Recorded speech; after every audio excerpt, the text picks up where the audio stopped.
Well, joining me now to discuss the electricity crisis is energy expert Lungile Mashele, who joins us via the virtual platform. Lungile, good morning to you, and thanks indeed for your time on this new year, January 2023. Anything specific for you that perhaps the president said that would have inspired confidence that the government of the day is going to deal immediately with the electricity crisis? Good morning, Jody. Nothing that the president said yesterday inspired any confidence in me whatsoever. There's no difference between all the speeches that have been made since 2018, 2019 on this exact same topic. In fact, I feel that yesterday in particular, the president should have taken that moment to not only take accountability for how worse things have actually gotten, but also to apologize to the country as a whole and to explain that going forward, especially in 2023, is going to be a whole lot worse than what we saw in 2022. The COO of Eskom in the annual report made it very clear that over the last 2.5 years, they have sacrificed reliability maintenance in order to keep the lights on. He also went on to say that they did not have an adequate maintenance plan. They also did not have money to execute this maintenance, which means that over the last 2.5 years, Eskom's fleet has deteriorated worse than what we've seen it.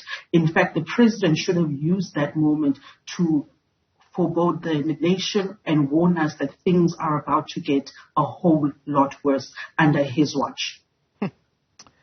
When you say things are going to get a whole lot worse, we're going to discuss in a moment about why we find ourselves here, but just how bad are things going to be? I mean, I can already imagine what the winter is going to look like.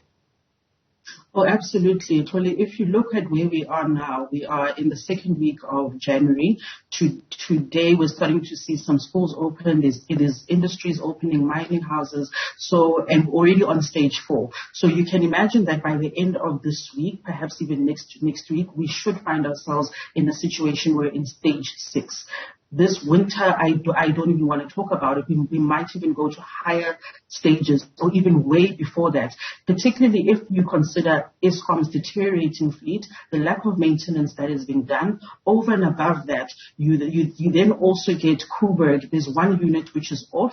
You also have 3 units off at Newzroom as well, over and above the ongoing breakdowns that happen at Eskom overnight. So that does not bode well for our situation at all. And our neighbors are not able to assist us either. They have their own capacity issues. So we're basically on our own, and things are going to get worse. Wow. Well, you've already mentioned that reliability maintenance has been sacrificed. You'll explain to us, or perhaps remind South Africans who may have forgotten that, as to why Jan Oberholzer would have said that, or what factors forced them to do that. But importantly, for the nation, Lungile, the president did not mention any timelines except to say the electricity situation is part of the immediate priorities for the country. Does that, for you, answer the question as to why he papered over the cracks? Because that's what he did.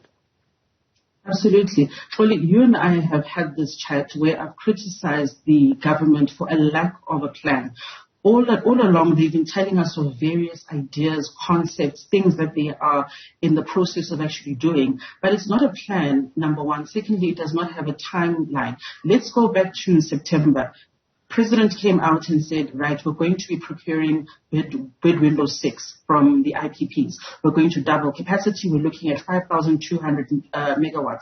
When the bid window 6 was announced for preferred bidders, only 1,000 megawatts was actually announced. Why? Because Eskom does not have grid capacity for any more renewables, especially in that particular area, which is in the Cape area. Now you ask yourself, does this mean that the Renewable Energy IPP program is now officially dead? Is that what it means? President mentioned that we're going to buy electricity for, imports from the likes of Mozambique, from Botswana, Zambia. Zambia at the moment is instituting level 3 load shedding in their country. That's 12 hours without electricity due to a lack of hydro in the Kariba North Bank.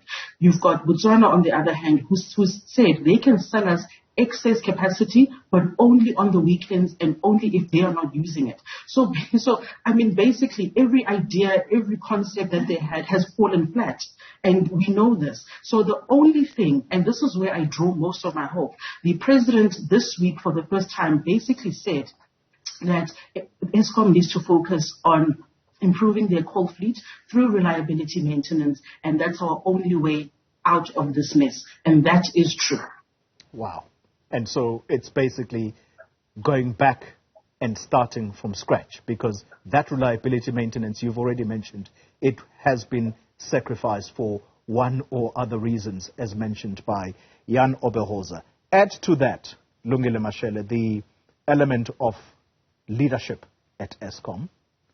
We know that Andre de Ruyter is going to leave just before Jan Oberholzer retires in April. Where are we in as far as getting a solid leadership? Yes, the president said you need to get into Eskom people who are properly skilled to work in that institution, but you can't talk about getting properly qualified people if you don't have a leader for them. Absolutely, Tony. And I think one of the critical issues at Eskom, even now, is their lack of leadership.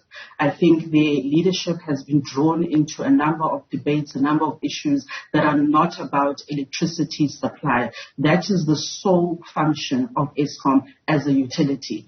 All the other issues exist on the periphery and are not needed at this point in time. You cannot have a situation where you have 200 days of load shedding, more than that, and the CEO does not take personal accountability. So I'm hoping whoever comes on board has financial operational competence, has technical competence, know-how, hopefully is a person who's very familiar with Eskom and its nuances, somebody who can balance the politics of the day with the politics of running a utility, with Eskom and their employees, and with the provision of electricity, ultimately, can get along with the regulator to make sure that Eskom is awarded a fair and cost-reflective tariff as well. Somebody who is going to inspire confidence, not only in the staff at Eskom, but also in the general public also, and be honest with us in terms of what is happening.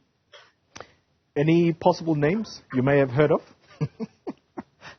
Well, there is one name. He's a former MD of Eskom Enterprises, and he's a formidable person who has done excellent work in the industry. But I'm really hoping for people who have experience at this point. We can no longer afford any hand-holding exercises. We can no longer afford people who come in with like their grand ideas and grand concepts. Let's go back to basics. Let's look at the Eskom fleet, improve on the Eskom fleet, improve on EAF.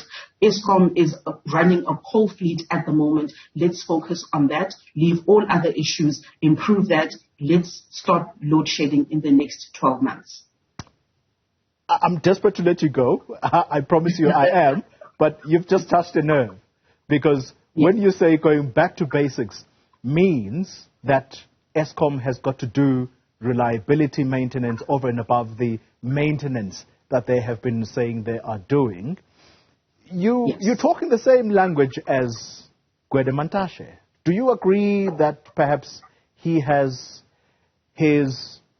put his mouth where his money is? Do you think that he is the person that has been saying the right things here? And what does that make of his counterpart, who Eskom falls directly under, Pravin Gordhan? So Minister Mantashe has been very clear on what his vision for Eskom is. And he's always said Eskom is running a coal fleet. Yes, we will get additional capacity. And he has tried that through the risk mitigation IPP, bid window 5 and bid window 6. None of these are coming online as quick as we'd like them to come online. And now Eskom has put a further spanner in the works by saying that they don't have money for new transmission capacity. So it basically means that Eskom is stuck.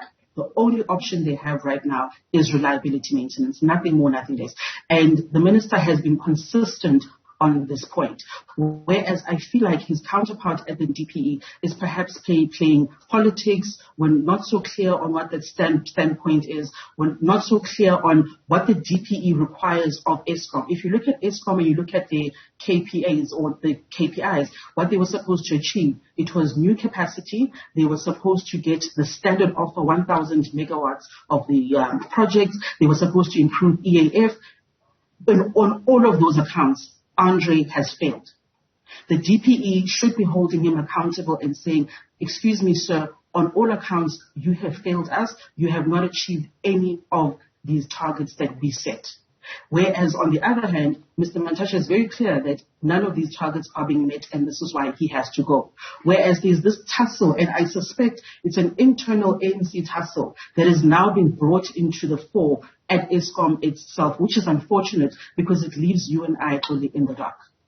Lungile Mashele couldn't have said it better. Thank you very much for that analysis. She is an energy expert, very, very clear as to what we can expect in 2023. She says things are about to get a whole lot worse.